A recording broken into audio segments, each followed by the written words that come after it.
लोयेश त्रिकालवर्ती आर्याणं नमो लोयेश त्रिकालवर्ती वज्राणं नमो लोयेश त्रिकालवर्ती शवशावनं ओंकार बिंदु संयुक्तं नित्यं ध्यायन्ति योगिनः कामदं मोक्षदं चैव ओंकाराय नमो नमः मंगलम भगवान वीरो मंगलम गौतमो मुनि मंगलम कुलकुंदार्य जैनधर्मोष्ट मंगलम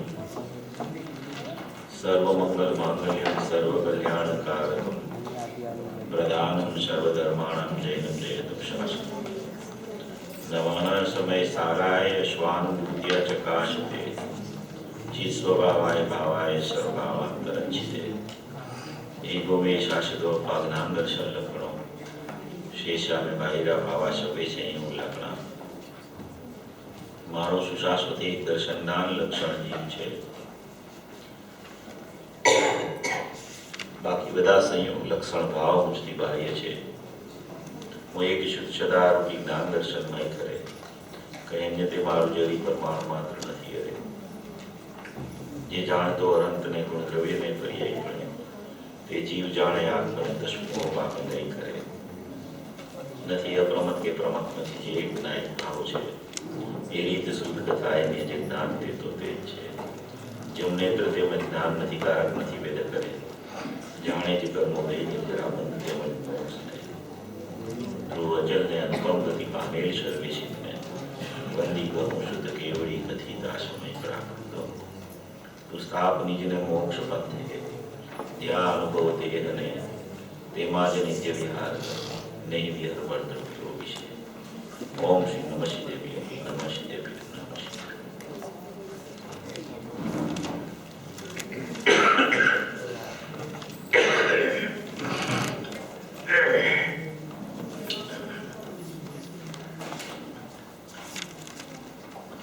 आचार्य देव श्री कुंकुल आचार्य देव द्वारा रचित प्रवचन साहित्य परमागम शास्त्र उसकी 172 गाथा अलिंग ग्रहण के 20 बोल है जिसमें उसके ऊपर अपनी चर्चा चल रही है। अलिंग ग्रहण के बोल में अपन ने 7 बोल तक चर्चा अभी तक की है। 7 बोल की चर्चा में जो भी बात आई है वो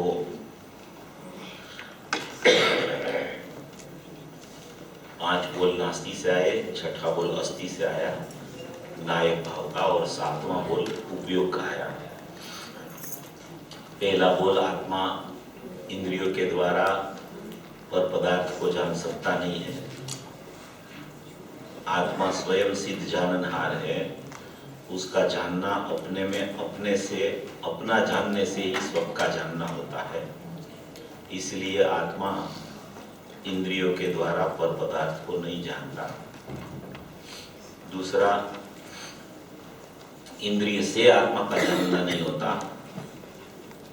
कोई शरीर परिणाम को प्राप्त कोई भी लिंग हो उससे आत्मा जानने में नहीं आता, क्योंकि वो द्रव्य पृथक है। एक द्रव्य दूसरे द्रव्य से जो पृथक होता है और जिसमें चैतन्यता नहीं होती है वो इंद्रियां शुद्धात्मा को त्रिकाली द्रव्य को जान सकती नहीं है। इसलिए इंद्रियों के द्वारा भी आत्मा जानने में नहीं आता। तीसरा बोल में ऐसा आया कि कोई बाह्य लिंग से आत्मा की पहचान सचमुच में नहीं हो सकती। कोई भी सामने वाला जीव को देखा जाए तो उसको उसकी जो इंद्रिय से उसका काम हो रहा है उससे सचमुच में आत्मा की पहचान नहीं हो सकती। इसलिए आत्मा इंद्रिय प्रत्यक्ष नहीं है। चौथा बोल में यह आया कि दूसरों के द्वारा स्वयं अनुमान से जानने में नहीं आता। अनुमान से जानने में ज्ञानी द्वारा भी अनुमान से दूसरों के द्वारा अपने को जानने में आवे वो भी व्यवहार कहा जाता है। और स्वयं के द्वारा भी दूसरे को जानना अनुमान से नहीं होता।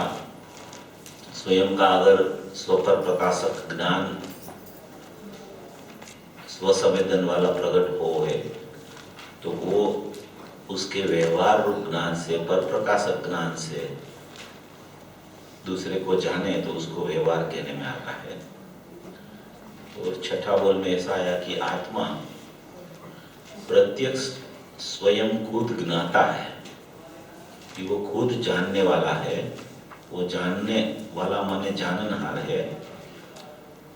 कोई बाह्य पदार्थ से कि बाह्य से उसकी पहचान ही नहीं हो सकती, क्योंकि वो खुद प्रत्यक्ष ज्ञाता है, अपने स्वभाव से ही ज्ञाता है। अपने स्वभाव से ही उसकी प्राप्ति हो सकती है। कोई लिंगों के द्वारा उसकी प्राप्ति नहीं हो सकती। लिंग माने कोई भी प्रकार का बाह्य साधन, उससे अलिंग ग्रहण रूप स्वभाव जो आत्मा है उसकी प्राप्ति उसके द्वारा नहीं हो सकती। ऐसा छठा बोल में आया कि स्वभाव के द्वारा ही जिसकी प्राप्ति होवे उसको आत्मा बोला जाता है, उसको अलिंग ग्रहण बोला जाता है, उसको प्रत्यक्ष ज्ञाता बोला जाता है। ऐसा जो स्वभाव है कि जिसके लिंग के द्वारा नहीं किंतु स्वभाव के द्वारा ग्रहण होता है वह अलिंग ग्रहण है। इस प्रकार आत्मा प्रत्यक्ष ज्ञाता है, ऐसे अर्थ की प्राप्ति होती है। ये 6 बोल के बाद में जो 7वां बोल से 7, 8, 9, 10 बोल जो है उसमें सब उपयोग लक्षण की चर्चा है। उपयोग लक्षण की चर्चा ही अपनी ज्यादातर चल रही है। सवेरे भी वो चर्चा ज्ञान का विषय में चलती है, दोपहर को भी यही चर्चा चलती है। ये चर्चा ऐसी है कि जो आत्मा का असाधारण लक्षण जो है, अगर वो उसके ख्याल में आ जाए, उसके पकड़ में आ जाए, तो जहाँ लक्षण विराजमान है वहाँ ही लक्षण का लक्ष्य होता है। और लक्षण ने कभी लक्ष्य को छोड़ा नहीं होता है। लक्षण लक्ष्य से कथनचित अनन्य होता है। इसलिए लक्षण के द्वारा लक्ष्य की प्राप्ति बहुत सरलता से, सुगमता से हो सकती है। इसलिए आचार्य भगवान ने इसमें कहा है कि शरीर से पृथक करने का आत्मा का असाधारण स्व चैतन्यभूत लक्षण कौन सा है। ऐसी बात के लिए ये 20 बोल अलिंग ग्रहण के लिख दिए हैं। तो इसमें 6 बोल में ये सब बातें आई और 7वां बोल से जो आत्मा का लक्षण उपयोग है इसकी बात शुरू होती है। तो वो उपयोग लक्षण असाधारण लक्षण है। और उपयोग की जो चर्चा आई है उसमें 7वां बोल अपन ने लिया था कि जो उपयोग नाम का लक्षण है वो ज्ञेय पदार्थों के आलम्बन से वो लक्षण कभी नहीं होता। बाह्य ज्ञेय पदार्थों का आलंबन कभी लेता नहीं, और वो अपने स्वभाव का आलंबन उपयोग है वो कभी छोड़ता नहीं। ऐसा जो उपयोग होता है उसको स्वलक्षण बोला जाता है, उसको आत्मा का लक्षण बोला जाता है। वो लक्षण से ही आत्मा की प्राप्ति जीव को हो सकती है। इसलिए 7वां बोल में ये बात आई कि जिसके लिंग द्वारा अर्थात उपयोग नामक लक्षण द्वारा ग्रहण नहीं है, अर्थात ज्ञेय पदार्थों का आलंबन नहीं है, वह अलिंग ग्रहण है। इस प्रकार आत्मा के बाह्य पदार्थों का आलंबन वाला ज्ञान नहीं है, ऐसे अर्थ की प्राप्ति होती है।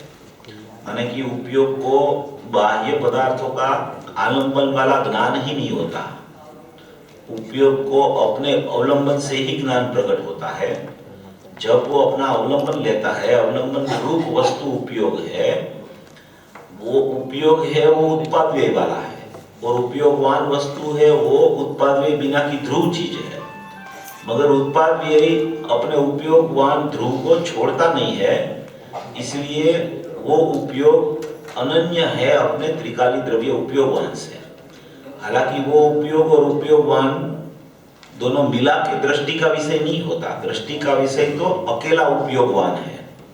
वो उपयोगवान में भी सचमुच में उत्पाद वाला उपयोग नहीं है। वो त्रिकाल उपयोग स्वरूप जो आत्मा है उसे दृष्टि का विषय ज्ञायक भाव चैतन्य परमात्मा अखंड और अपरिणामी आत्मा बोला जाता है। ऐसा 7 बोल तक अपनी चर्चा चली थी। अभी आज अपन 8वां बोल की चर्चा करेंगे। जो लिंग को अर्थात उपयोग नामक लक्षण को ग्रहण नहीं करता, अर्थात स्वयं कहीं बाहर से नहीं लाता, सो अलिंग ग्रहण है। इस प्रकार आत्मा जो कहीं से नहीं लाया जाता, ऐसे ज्ञान वाला है, ऐसे अर्थ की प्राप्ति होती है।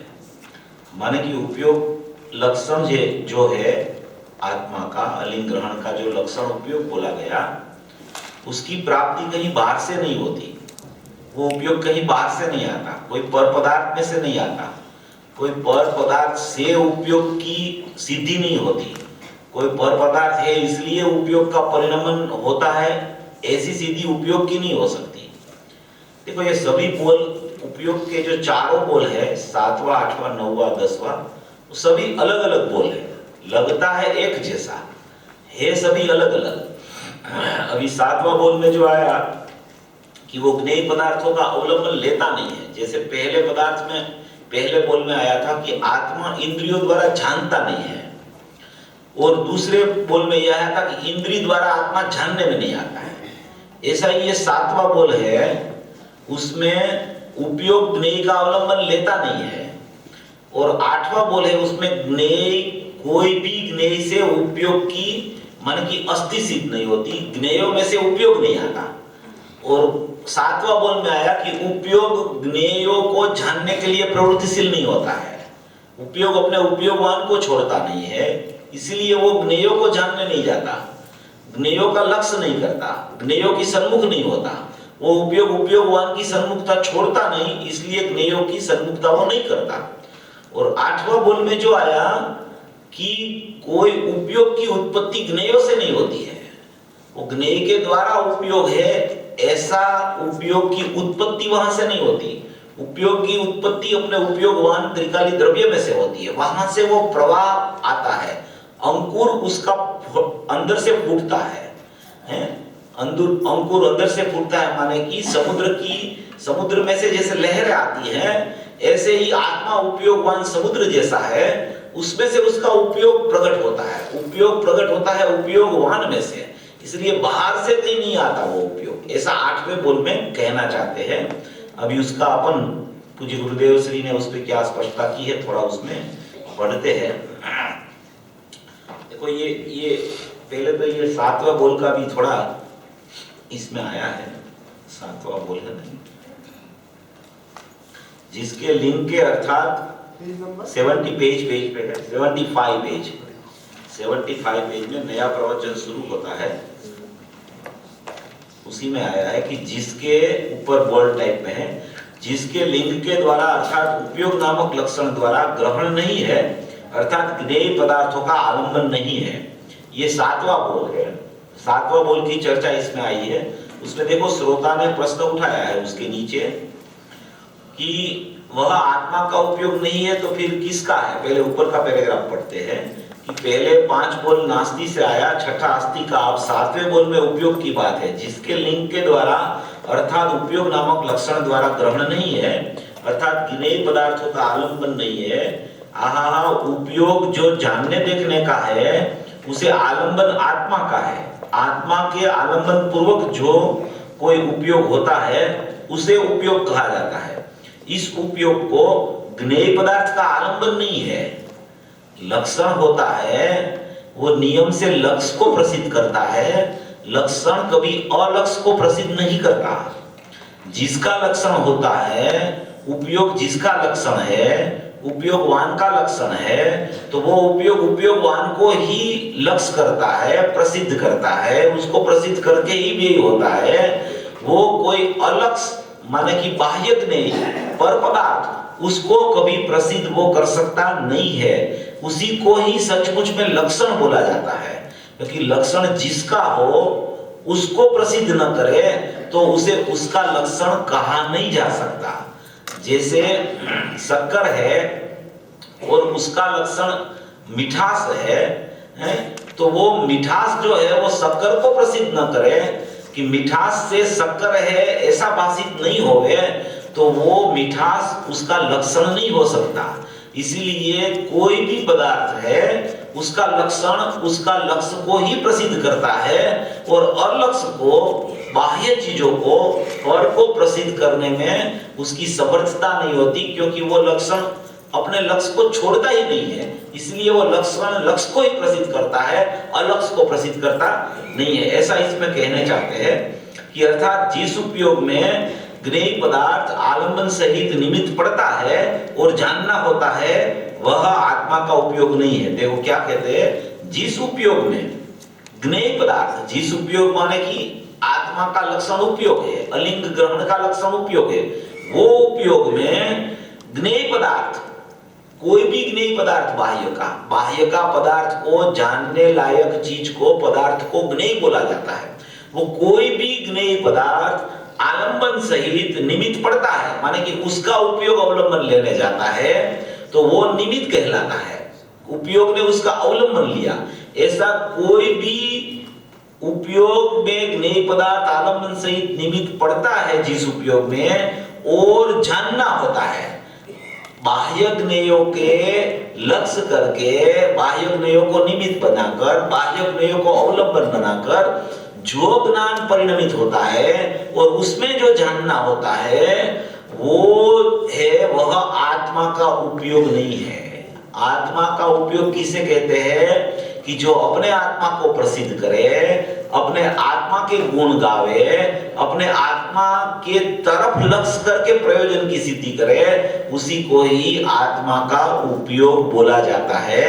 जो बाह्य ज्ञेय का अवलंबन लेके उसको निमित्त बाह्य को बना के जो उपयोग में जानना होवे, वो सचमुच में वास्तविक जानना नहीं है, क्योंकि जो जानने वाला उपयोग जाननहार को न जाने, तो वो उपयोग में जानना जो आएगा, वो जानना बाह्य पदार्थ के माध्यम से आया, इसलिए उस उपयोग को सचमुच में आत्मा का उपयोग बोला नहीं जाता, ऐसा इसमें कहना चाहते हैं। इसलिए उपयोग जो है वो आत्मा का लक्षण है, और वो लक्षण नियम से उपयोगवान यानी लक्ष्य की प्रसिद्धि करता है। बाह्य आलंबन वाले निमित्तभूत पदार्थों की जो ज्ञान प्रसिद्धि करता है, जो उपयोग प्रसिद्धि करता है, उसे सचमुच में आत्मा का उपयोग नहीं कहते, क्योंकि उसमें अतीन्द्रिय ज्ञान का जन्म नहीं होता है, उसमें इंद्रिय ज्ञान का जन्म होता है, इसमें अज्ञान का जन्म होता है, मिथ्या ज्ञान का जन्म होता है। इसलिए ऐसे उपयोग को आत्मा का उपयोग कहा जाता नहीं है। बाद में श्रोता ने प्रश्न किया कि वह आत्मा का उपयोग नहीं है तो फिर किसका है, ऐसा प्रश्न किया। वो उपयोग आत्मा का नहीं है, बाह्य ज्ञेय की तरफ मुड़ता है, बाह्य ज्ञेय को निमित्त बनाता है, और वहां जानना होता है उपयोग में, तो वो उपयोग आप बोलते हो आत्मा का नहीं है, तो फिर यह आत्मा का उपयोग नहीं है, तो फिर वो उपयोग किसका है, ऐसा श्रोता के जो विचारक श्रोता है ना, वो गुरुदेव की वाणी खिलती है ना, उसके सामने ही तुरंत उसको प्रश्न उपस्थित हो जाता है।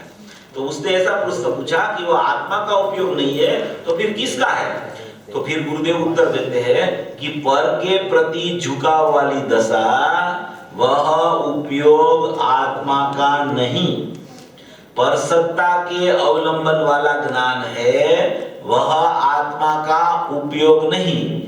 जो पर सत्ता का अवलंबन लेता है, बाह्य ज्ञेयों का अवलंबन लेता है, जो ज्ञान पर की प्रसिद्धि करता है, जो ज्ञान पर की तरफ झुकता है, उसको आत्मा का उपयोग बोला जाता नहीं है, क्योंकि उसने वो जिसका उपयोग है, उपयोगवान का उपयोग है, उसका लक्ष्य छोड़ के वो बाह्य पदार्थ की प्रसिद्धि करने गया है। इसलिए वो उपयोग को आत्मा का उपयोग बोला जाता नहीं है, ऐसा इस पे कहना चाहते हैं। देखो, इसमें पदार्थ के अवलंबन वाला उपयोग आत्मा का उपयोग नहीं है, वो अज्ञानी के लिए भी नहीं है, और ज्ञानी का उपयोग भी समझ लो कि अज्ञान जिस जीव का छूट गया और बाह्य पदार्थ का अवलंबन समयवर्ती असंख्य समय तक छूटा, और उसका उपयोग ज्ञायक भाव की तरफ चला गया, और ज्ञायक भाव में उसकी श्रद्धा ने प्रतीति कर ली, और ज्ञान ने उसको वेदन आ गया, और चारित्र में उसकी लीनता ज्ञायक भाव की हो गई, तो उसी समय उसको निर्विकल्प दशा का जन्म हुआ। निर्विकल्प दशा का जन्म में अतीन्द्रिय आनंद आया उसको, और वो अतीन्द्रिय आनंद असंख्य समय तक टिकता रहा। असंख्य समय तक जो अतीन्द्रिय आनंद टिकता है, तो उसमें भी प्रत्येक समय में उत्पाद व्यय तो चालू ही रहता है। उत्पाद व्यय, उत्पाद व्यय, उत्पाद व्यय, उत्पाद व्यय निर्विकल्प दशा में भी, निर्विकल्प दशा के काल में भी चालू रहता है। अभी वो निर्विकल्प दशा असंख्य समय चल के फिर उसका उपयोग च्युत होता है वहां से, फिर वो उपयोगवान को छोड़ देता है। क्योंकि निरंतर अगर उपयोग टिक जाए तो इस काल में तो केवल ज्ञान तो है नहीं, क्योंकि ऐसी योग्यता वाले जीव भी नहीं है और बाह्य में ऐसा निमित्त भी नहीं है। इसीलिए वो असंख्य समय उपयोग अपने सुधात्मा में टिक के बाद में वो वहां से च्युत होता है। अभी च्युत होता है तो निर्विकल्प दशा छूट के विकल्पात्मक दशा में आ जाता है। विकल्पात्मक दशा में वो ज्ञानी होके आया, निर्विकल्प परिणमन करके आया, वो ज्ञानी की जो सविकल्प दशा आती है, और सविकल्प दशा में फिर उसको बाह्य ज्ञेयों की तरफ लग जाता है, बाह्य ज्ञेयों का जानना होता है। तो वो बाह्य ज्ञेयों का ज्ञानी का जानना है। ऐसे परसत्ता अवलंबनशील ज्ञान को भी सचमुच में आत्मा का उपयोग नहीं बोला जाता। परमार्थ वचनिका में ये बात आई है कि ज्ञानी का परसत्ता अवलंबनशील उपयोग भी बंध का कारण है, और ज्ञानी का अंतर्लक्षी उपयोग, स्वसंवेदन उपयोग, अंदर का परिचय वाला उपयोग, निर्विकल्प दशा वाला उपयोग, वो बंध का कारण नहीं है, वो मोक्ष का कारण है। और उसका विकल्प बाहर चलता है, ज्ञान उसका उपयोग बाहर नए पदार्थों की तरफ फिर से चला जाता है। तो उसमें दो भाग ऐसे होते हैं कि एक अंदर प्रतीति रूप परिणति चलती है और एक उसका उपयोग बाहर चला जाता है। तो प्रतीति रूप परिणति ज्ञानी को चलती है, उसमें तो मैं ज्ञायक हूं, मैं शुद्ध हूं, मैं भगवान हूं, मैं अनादि अनंत हूं, मैं एक रूप हूं, मैं अपरिणामी हूं, मैं शाश्वत हूं, यही प्रतीति रूप धारा चलती रहती है। और बाहर का उपयोग जो जाता है उसमें ज्ञेय पदार्थों का जानना उसको वर्त रहा है। तो वो ज्ञेय पदार्थों का जानना, निमित्त का जानना, ज्ञान में तो अपने से ही निमित्त का जानना होता है। फिर भी वो निमित्त की सापेक्षता जितनी ज्ञान में आती है उतना ज्ञान को बहिर्लक्षी ज्ञान बोला जाता है, उतना ज्ञान को सचमुच में परसत्ता अवलंबनशील ज्ञान बोला जाता है। वो ज्ञानी का ज्ञान की पर्याय का व्यवहार है।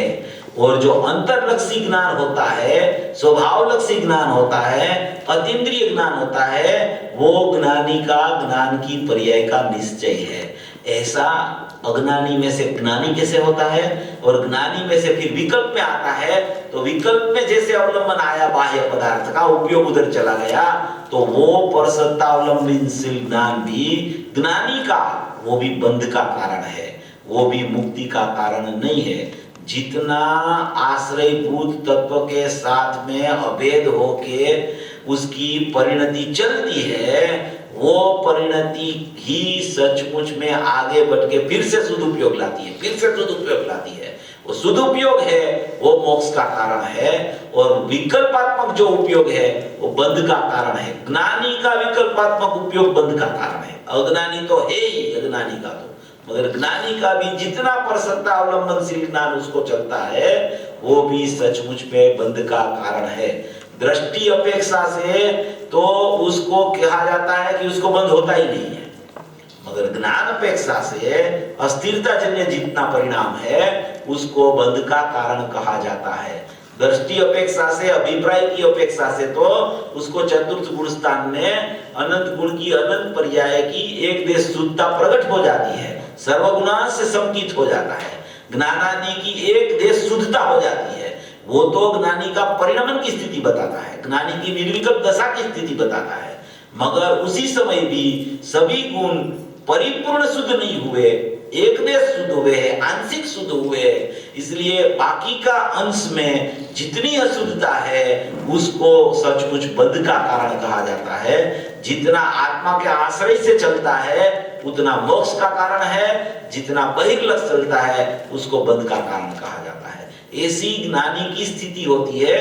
अज्ञानी में से ज्ञानी कैसे होता है और ज्ञानी में से च्युत होकर बाहर जाता है, तो ऐसी स्थिति होती है। मगर सीखना ये है अपने को कि अज्ञानी जीव ज्ञानी कैसे हो गए। ज्ञानी हो गया बाद में तो कोई प्रॉब्लम ही नहीं है, बाद में तो ज्ञानी हो गया तो उसने तो सब जान लिया, जिसने आत्मा जाना उसने सब जान लिया, उसको कोई फिर बाधकता है ही नहीं। चाहे वो पर तरफ उसका लक्ष्य भी जाए ना, तो फिर उसकी परिणति चलती है ना, अंदर स्व तरफ परिणति चलती है। इसलिए पर तरफ लक्ष्य जाता है ना, तो उसका ज्ञान में ख्याल में आता है, तो फिर से वो सीधा अपने नायक की तरफ चलने का पुरुषार्थ कर लेता है। बार बार उसको सदुपयोग आता रहता है। ऐसा ये 7वें बोल का अर्थ ऐसा है। अभी उसके बाद में अपन 8वां बोल लेते हैं। इसमें भी बहुत बातें गुरुदेव ने तो ली है, इतनी बातें ली है कि अपन तो कितना इसमें पढ़ सकते हैं। बहुत सी बातें हैं। देखो यहाँ भी लिया है, इसमें 79 पेज में ही है, बीच में परसत्तावलंबी ज्ञान समकीति को भी होता है। देखो इसमें लिखा है, इसमें आधार है उसका। पर सत्ता अवलंबनशील ज्ञान तो समकीति को भी होता है, परंतु वह स्व उपयोग नहीं, वह ज्ञान का आत्मा का उपयोग नहीं। 79 पेज में 3रा पैराग्राफ में पर सत्तावलंबी ज्ञान समकीति को भी होता है, परंतु वह स्व उपयोग नहीं, वह ज्ञान का आत्मा का उपयोग नहीं।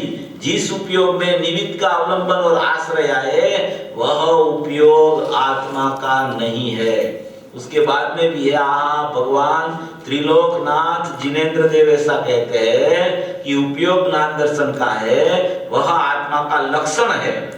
देखो, ज्ञान दर्शन का उपयोग है, वह तो आत्मा का लक्षण है, मगर वो लक्षण किसको सार्थकता उसकी होती है, वो लक्षण कैसा होना चाहिए कि वो तो आत्मा का लक्षण है, अर्थात वह तो आत्मा को जाने, परंतु वह लक्षण तो कहा, पहले उपयोग को लक्षण कहा, दर्शन ज्ञान का उपयोग को लक्षण कहा।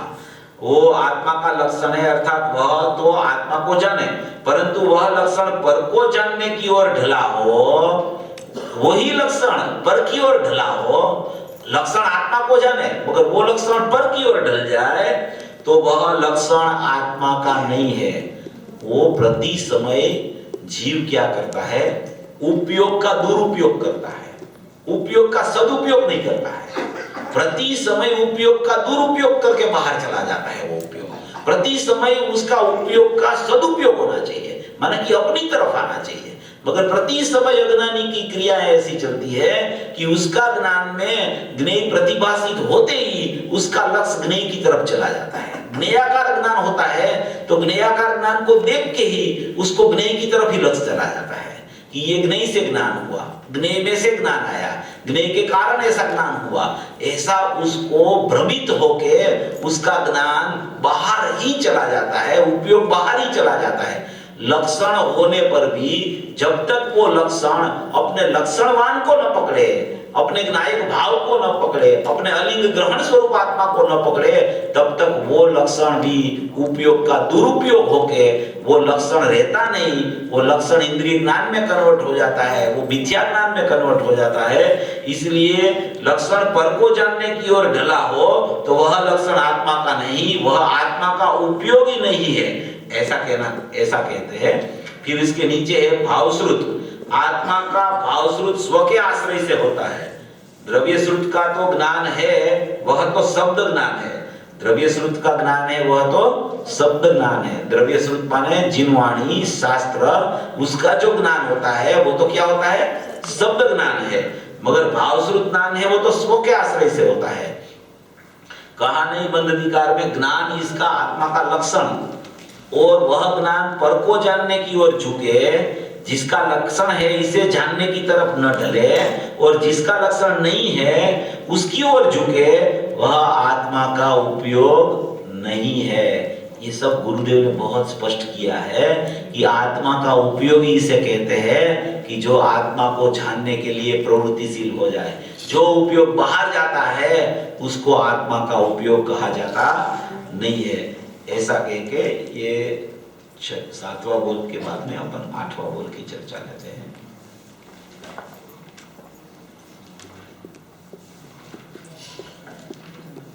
इसमें ये परसत्तावलंबनशील ज्ञान का 82 पेज पे भी गुरुदेव ने स्पष्टीकरण किया है पहले पैराग्राफ में उसमें 82 पेज में ऐसा लिखा है कि यहाँ पर कहते हैं कि आत्मा का परसन्मुख उपयोग वह भी बंध का कारण को नष्ट करे, ऐसा नहीं है।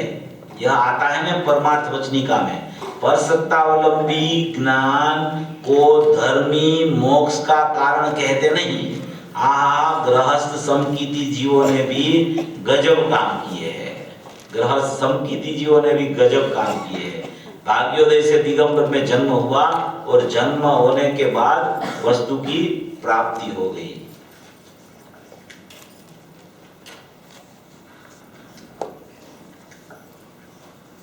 अभी ये 8वां बोल है। 8वां बोल में ऐसा कहना चाहते हैं, आप पेज निकालिए 89 नंबर का पेज,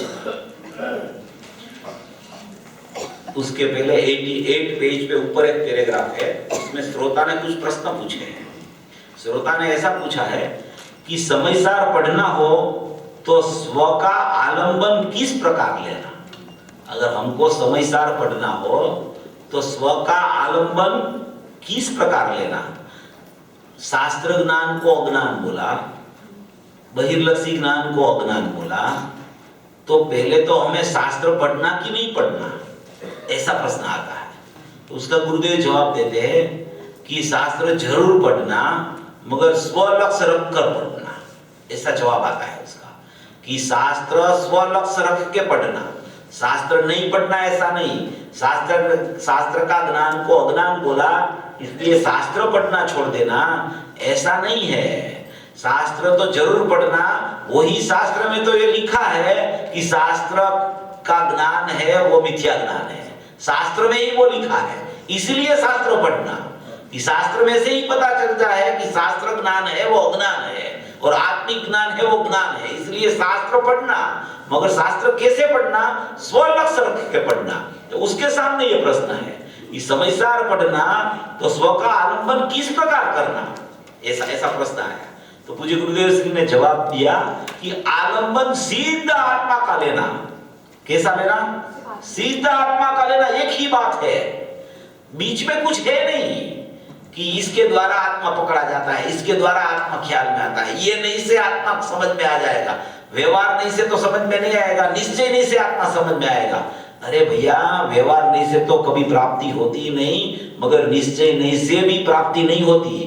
निश्चय नहीं क्या काम करती है, वो घर के आंगन तक लेके जाती है, बाद में वो चली जाती है, बाद में स्वभाव के द्वारा स्वभाव की प्राप्ति होती है।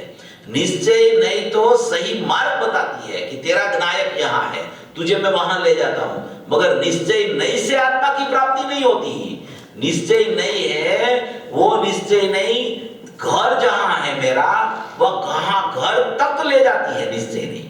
बाद में वो निश्चय नहीं का काम पूरा हो गया, बाद में स्वाभाविक ज्ञान से स्वभाव का उदय होता है, स्वाभाविक ज्ञान अपने स्वभाव का अनुभव करता है। इसलिए कहते हैं कि आलंबन सीधा आत्मा का लेना, किसी का बीच में जरूरत नहीं है। सीधा मैं आत्मा हूं, मैं नायक देव हूं, मैं परिपूर्ण परमात्मा हूं, मैं चैतन्य शुद्ध वस्तु हूं, ऐसे आलंबन लेना अपने आत्मा का। बीच में कोई रास्ता नहीं है कि इधर से जाओ, इसका लक्ष्य करके फिर इसका लक्ष्य करो, यहां से प्राप्ति होगी, यहां से प्राप्ति होगी, इतना समागम करो तो आत्मा की प्राप्ति हो जाएगी, इतनी वाणी सुनो तो आत्मा की प्राप्ति हो जाएगी, इतना शास्त्र पढ़ा है उसको आत्मा की प्राप्ति हो जाएगी, बहुत चिंतन करता है उसको आत्मा की प्राप्ति हो जाएगी। ये बीच में आता है, जरूर नहीं आता ऐसा नहीं है, मगर उससे प्राप्ति नहीं होती, ऐसा कहना चाहते हैं। सीधा आत्मा पकड़ में आता है, सीधा आत्मा पकड़ में आता है। आत्मा को पकड़ने के लिए बीच में कोई चीज नहीं होती, सीधा ज्ञान में आत्मा है ही, ऐसा स्वीकार आता है तो आत्मा पकड़ में आ जाता है, ऐसा कहना चाहते हैं।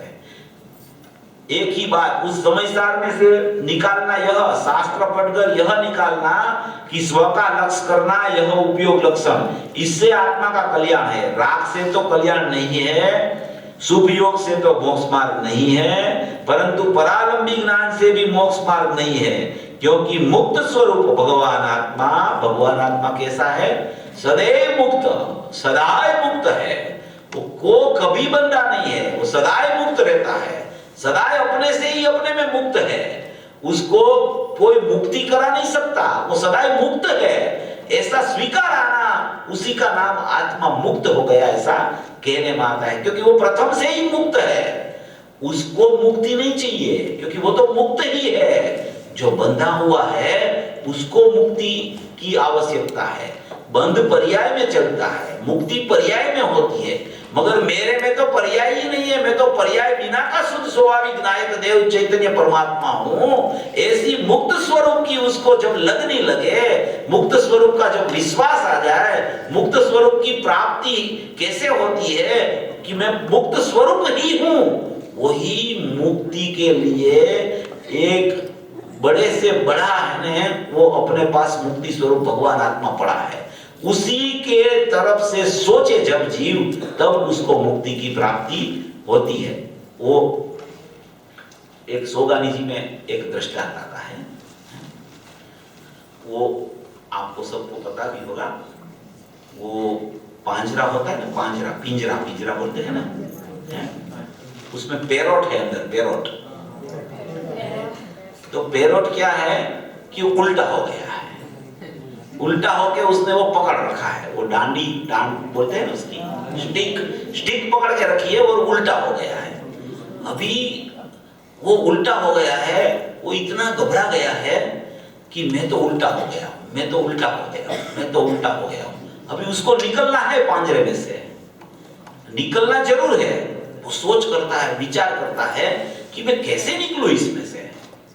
अभी उसको फिर उसका कोई मित्र आता है, पोपट, पैरोट, वो पांजरे पे बैठ जाता है।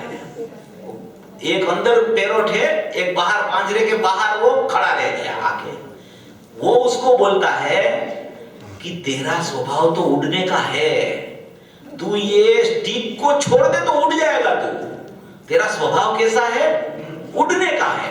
तेरा स्वभाव बंधने का नहीं है, तेरा स्वभाव मुक्त होने का है। तू मुक्त स्वरूप है, तू किसी से बंधा नहीं है। तुझे ऐसा लगता है कि ये लकड़ी ने, स्टिक ने मेरे को पकड़ लिया है, उसने तेरे को नहीं पकड़ा है।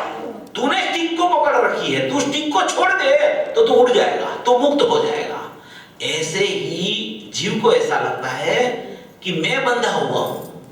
अरे तू बंधा हुआ नहीं है, तू मुक्त है। कर्म ने तुझे नहीं बांधा है, कर्म ने तुझे नहीं पकड़ा है, तू उसकी ओर झुकता है।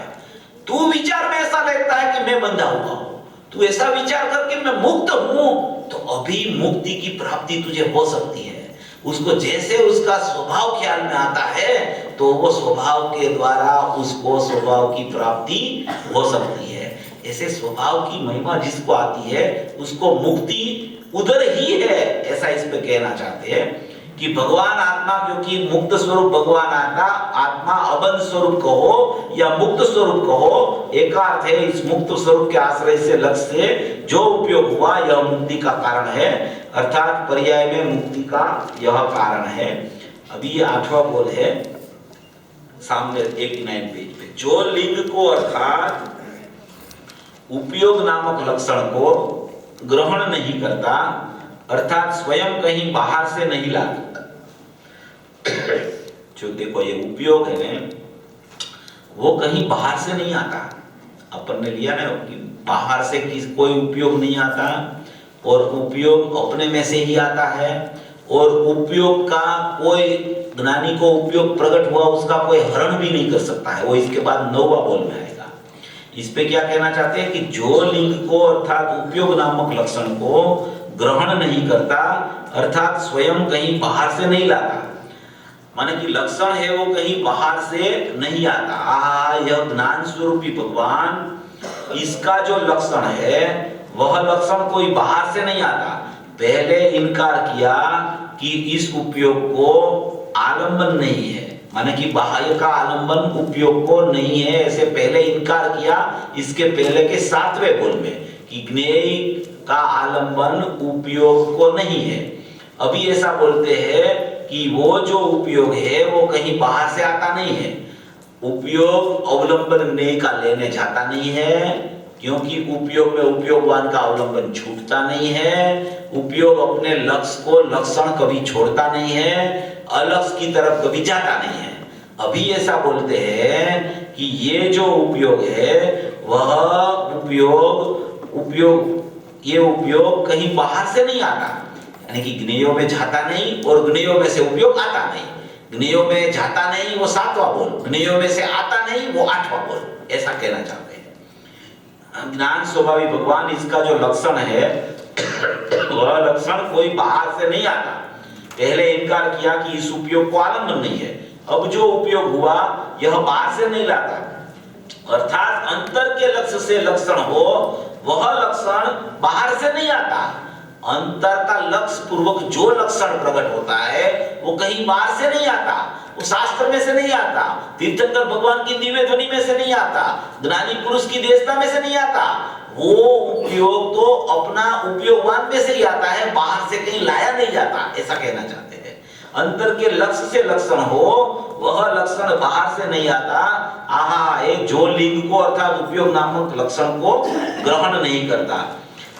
बाद में कहते हैं ऐसा उपदेश सूक्ष्म लगे लोगों को, इसलिए लोग बेचारे बाहर व्रत तप और भक्ति में ढल गए। क्या कहते हैं, ऐसी उपयोग की बात ही चलती रहे रोज अपनी, तो ऐसा लगे ना कि ये तो उपयोग अभी दिखता नहीं है, उपयोग अभी ख्याल में नहीं आता है, तो अभी उपयोग समझ के हम कैसे उसकी प्राप्ति करेंगे, ऐसा लगता है ना। रोज बात चलती है तो ऐसा लगता है ये उपयोग कैसे पकड़ में आएगा, कब पकड़ में आएगा। अभी उसमें उसकी प्रवृत्ति नहीं चलने लगे, उसकी विश्वास नहीं आवे, उसकी श्रद्धा नहीं होवे, तो वो क्या होता है उसको कि वो फिर बाहर व्रत तप और भक्ति में ढल जाते हैं। और यहाँ भटकने का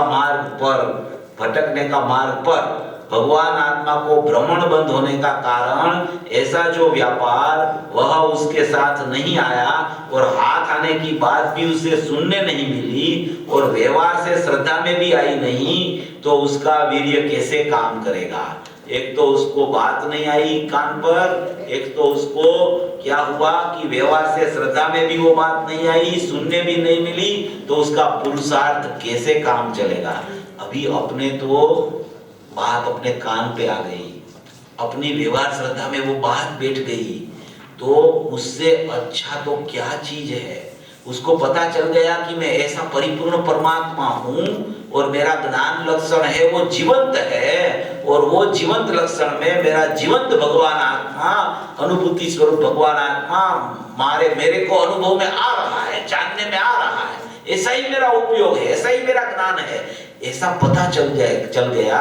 शास्त्र अपने पास, संत शास्त्र आ गए, गुरुदेव जैसे पुरुष मिले, उसने पूरा उसका विस्तार कर दिया, एक लाइन का ऐसा स्पष्टीकरण किया कि किसी को पूछने की जरूरत नहीं पड़े। सचमुच में जो जीव गुरुदेव को निरंतर सुनता है उसी को वक्ता का सुनने की जरूरत ही नहीं पड़ती, वो तो अंदर में डूबने का प्रयास में ही लग जाता है।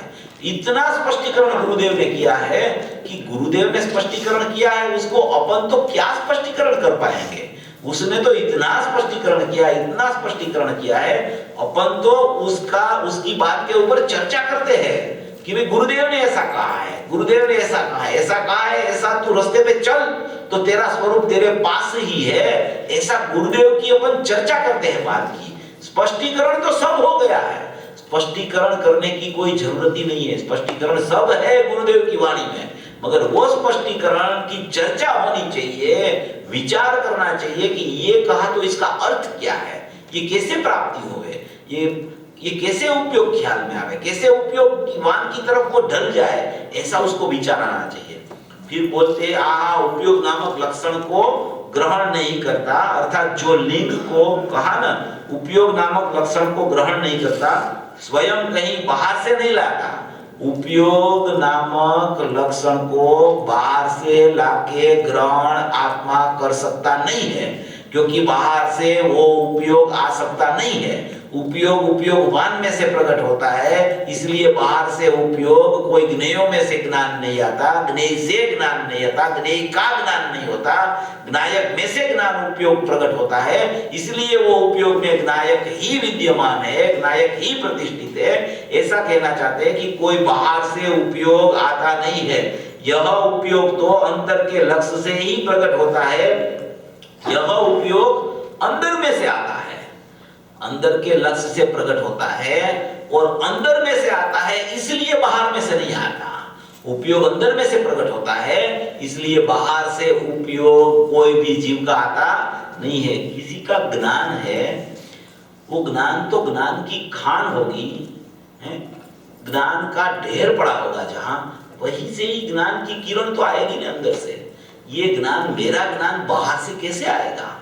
मेरे प्रदेश में ही मेरा ज्ञान अंदर में बस रहा है, तो वो ज्ञान बाहर से कैसे आएगा? वो तो मेरे में से ही आ रहा है, मेरे में से ही आ रहा है, मेरे में से ही आ रहा है। ज्ञान का प्रवाह आने के लिए अंदर बैठा है, वो चल ही रहा है, चल ही रहा है, चल ही रहा है। ज्ञान का बहता प्रवाह चालू है, बहता प्रवाह, उत्पाद उत्पाद उत्पाद प्रति समय होता है, प्रति समय। और वो ध्रुव को प्रसिद्ध करके ही यही होता है उत्पाद। ऐसा इसमें कहना चाहते हैं। ऐसा कहते हैं कि उपयोग कहीं बाहर से नहीं आता, यह उपयोग अंदर में से आता है। आहा, जो आत्मा का स्वरूप अंदर आनंद कन प्रभु, इसका जो लक्षण है वह इसके लक्ष्य से बाहर आता है, प्रकट होता है। यह उपयोग कोई बाहर से नहीं आ सकता। और बाहर से जो कोई आए, बाहर से जो उपयोग आए ऐसा तुझे लगे, वो सचमुच में आत्मा का यानी जीव का उपयोग वो नहीं है। वो उपयोग बहिर्लक्षी ज्ञान बोला जाता है। इसमें कहना क्या चाहते हैं? जो उपयोग में बाहर का ज्ञान आवे, बाह्य वस्तु का ज्ञान आवे, वो उपयोग है, वो आत्मा का उपयोग नहीं है। इसलिए बाहर का ज्ञान जो उपयोग में आया, वो उपयोग बाहर से नहीं आता है, वो उपयोग भी अंदर से आता है। वो उपयोग में जो जानना होता है वो भी आत्मा में से जानना निकला है, और वो जानने वाला ज्ञान है, वो तेरा उपयोग है। इसलिए वो उपयोग बाहर से नहीं आता, ऐसा इसमें कहना चाहते हैं। इसके बाद में ये इसी का ही स्पष्टीकरण इसमें आगे दिया है मुझे गुरुदेव श्री ने।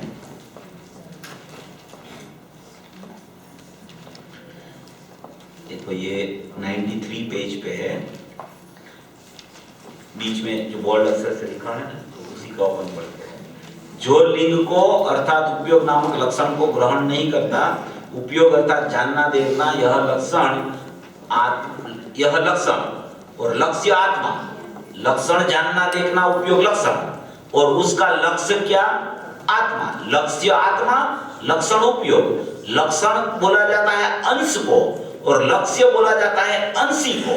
ये अंशी का अंश, उसका नाम लक्षण, उसका नाम उपयोग, और वो उपयोग का लक्ष्य आत्मा, लक्ष्य अंशी, अंश का लक्ष्य अंशी, उसको बोला जाता है लक्ष्य आत्मा। इसका लक्षण वह उपयोग इस लक्षण को ग्रहण नहीं करता, अर्थात स्वयं कहीं बाहर से नहीं लाता। उपयोग नामक लक्षण को कहीं बाहर से नहीं लाता, ऐसा कहा। बाद में उसके बाद में उसके बाद का पैराग्राफ नहीं, उसके पीछे का पैराग्राफ कहते हैं कि प्रभु तू कौन है कि जिसे वह उपयोग बाहर से आए है? ऐसा तू है, वांचन से, श्रवण से तेरा ज्ञान उपयोग आता है, वह तो परलक्षी बहिर्लक्षी ज्ञान है, उसके द्वारा भी तू ग्रहण हो सकता नहीं, अर्थात उपयोग बाहर से लाया नहीं जा सकता। इंद्रियां और मन द्वारा जो जानना हुआ, उसके द्वारा आत्मा जानने में आए ऐसा नहीं है। बाहर के साधन के इस आत्मा का, बाहर के साधन से इस आत्मा का उपयोग हो जाए ऐसा यह नहीं है, ऐसी बातें है। लिंग को अर्थात उपयोग नामक लक्षण को, जिसका लक्षण है, इसके लक्ष्य के बिना इसे बाहर से ग्रहण नहीं करता। सिर्फ मूल रकम की यह बात है। यह जो बातें आती है कि अंश और अंशी, ज्ञान और ज्ञायक, उपयोग और उपयोगवान, वो मूल बात है। सिर्फ मूल बात यहाँ रखी गई है, मूल रकम की बात रखी गई है। ये अलिंग ग्रहण के बोल जो है ना, बहुत प्रयोजनभूत है। उसमें ऐसा तो जीव को 8-10 दिन सुनता है तो उसको ऐसा तो पता चल जाता है कि मेरी वस्तु मेरे पास है, और मेरी वस्तु को जानने की क्रिया जो है वो भी मेरे पास है। इसलिए मेरे को बाहर से कुछ लेना, ऐसा विकल्प तो पहले उसका टूट जाता है कि बाहर में मेरा कुछ नहीं है, बाहर से मेरे को कुछ मिलने वाला नहीं है, बाहर मेरे को झांकना बंद करना चाहिए, बाहर मेरे को देखना बंद करना चाहिए, क्योंकि मेरा सब मेरे पास है। देखो, तुझे ज्ञान चाहिए तो ज्ञान में आत्मा तेरे पास है, सुख चाहिए तो सुख नाम का गुण तेरे पास है। तुझे कुछ पुरुषार्थ करना है तेरे आत्मा को जानने का, तो पुरुषार्थ नाम का गुण भी तेरे पास है? तेरे को सर्वज्ञता प्रकट करनी है तो सर्वज्ञ शक्ति तेरे पास है। सर्वदर्शी तो तेरे को प्रकट करना है तो सर्वदर्शी तो शक्ति तेरे पास है। सुख चाहिए तो अनाकुलता लक्षण सुख तेरे पास है। तो भी जो तेरे को चाहिए वो बाहर में तो कुछ है ही नहीं, वो सब है तो तेरे पास अंदर में। तो अंदर को देखने का और जानने का और अंदर का विचार करने का प्रयत्न तू क्यों नहीं करता है भाई? सब तेरे पास पड़ा है, कुछ बाहर से आने वाला नहीं है, अंदर से ही सब प्रकट होने वाला है, क्योंकि सब अंदर में पड़ा है। तो तू उसको ही देखने का प्रयास कर, उसको ही जानने का प्रयास कर, उसी में डूबने का विचार कर। वही मेरा स्वरूप है, वही मेरा स्वभाव है, वही हमारी चैतन्यमय मेरी वस्तु है। इस तरीके से उसको देखने का प्रयास करेगा तो तुझे अवश्य मुक्ति की प्राप्ति होगी होगी और होगी।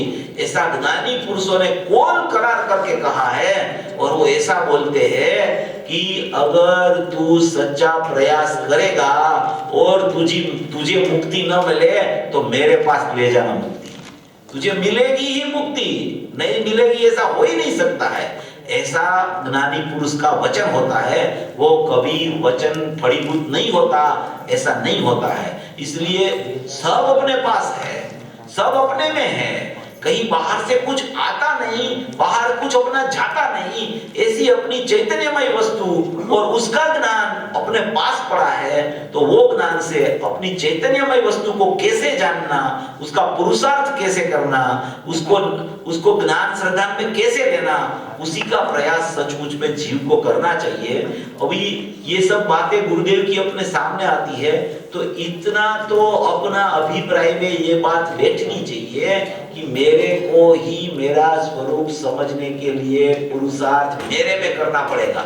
कोई बाहर से पुरुषार्थ की विधि हो जाएगी ऐसी कोई व्यवस्था है ही नहीं। ऐसा समझेगा तो अंदर से पुरुषार्थ उसका चालू हो जाएगा।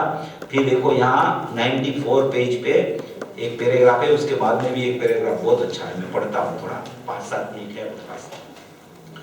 जिसमें नजर डालने पर अपरिमित द्रव्य प्रकट होता है और अपरिमित द्रव्य और गुण का स्वभाव इसके आश्रय पूर्वक जो उपयोग होता है, इस उपयोग को आत्मा का उपयोग कहा जाता है। राग, दया, दान और काम क्रोध के भाव तो विकार और दुखदायक है, उनसे तो आत्मा ज्ञान नहीं होता। वह बात तो दूर रही, किंतु बाहर से इंद्रियों से सुनना और मन से विचार करना जो ज्ञान होता है, मन से विचार करके जो ज्ञान होता है, वह उपयोग बाहर से आया है, वह उपयोग भी आत्मा का है ऐसा नहीं है। बाह्य इंद्रियों और मन से विचार करना, बाह्य इंद्रियों का लक्ष्य से ज्ञान की प्राप्ति करना, वो ज्ञान आत्मा का नहीं है। तो फिर श्रोता प्रश्न पूछते हैं कि पूर्व संस्कार कुछ काम करते होंगे, पूर्व के संस्कार होंगे वो तो कुछ काम करते होंगे। फिर गुरुदेव ने जवाब दिया, देखो संस्कार कुछ काम नहीं करते हैं। ये क्या सिद्ध करते हैं कि पूर्व पर्याय के कारण कोई उत्तर पर्याय नहीं होती है, ऐसा इसमें कहने चाहते हैं। इसी का भी गुरुदेव ने दूसरी जगह दूसरा भी किया है। यहाँ कहते हैं कि पूर्व संस्कार कुछ काम करते होंगे, गुरुदेव बोलते हैं संस्कार कुछ काम नहीं करते, अंदर से जुड़ान करे तब ऐसा कहा जाता है कि पूर्व के संस्कार थे। देखो क्या कहना चाहते हैं कि अपने स्वभाव का लक्ष्य हो जाए, अपना ज्ञान अपने ज्ञायक में अभेद हो जाए और अभेद होके स्वसंवेदन की प्राप्ति हो जाए, तो तब ऐसा बोला जाता है कि ये जीव को उसकी पूर्व पर्यायों में बहुत संस्कार था। जैसे किसी को अनुभव हो जाए तो अपन बोलते थे ना, ये भाई साहब तो बहुत पढ़ते थे, बहुत विचार करते थे, बहुत अच्छी चर्चा करते थे, अपन उसके साथ में चलते थे तो कितनी बढ़िया बढ़िया चर्चाएं होती थी, इसलिए उसको तो सम्यक दर्शन हुआ तो वो बराबर ही है। वो सम्यक दर्शन होता है तब पूर्व पर्याय को संस्कार बोला जाता है। तब तक संस्कार के आधार से रहने की जरूरत नहीं है कि मैंने तो बहुत संस्कार डाला है, मुझे तो हो ही जाएगा सम्यक दर्शन।